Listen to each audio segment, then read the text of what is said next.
How to send USDC from Phantom to MetaMask. For that, you need to launch your Phantom wallet first, and here on the home page you will be able to see all of the cryptocurrencies that you have in your Phantom account, including USDC. If you are not able to see USDC on this page, then tap on the manage token list, and here you can simply search for USDC, and if you are able to find the token, you just have to simply tap on the toggle button right next to it in order to enable it. Now, as you can see that currently I don't have USDC in my Phantom wallet, so I'm gonna demonstrate the steps on Solana, but you will have to follow the same on your USDC token.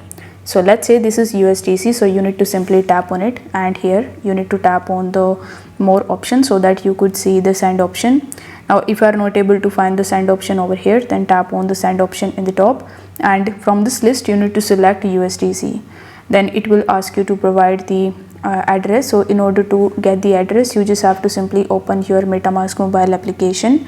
Now over here you need to first select the network that you have selected in your Phantom account, which was in my case Solana, but Solana is not compatible with MetaMask, so you can select Ethereum main network in your Phantom wallet and in the MetaMask account of yours. Now over here you need to tap on USDC and then select the receive option.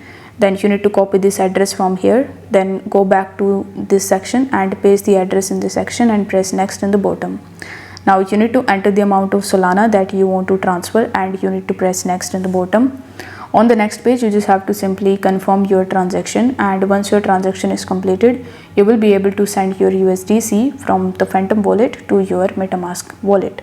So if you find this video helpful, then don't forget to like it and subscribe to the channel.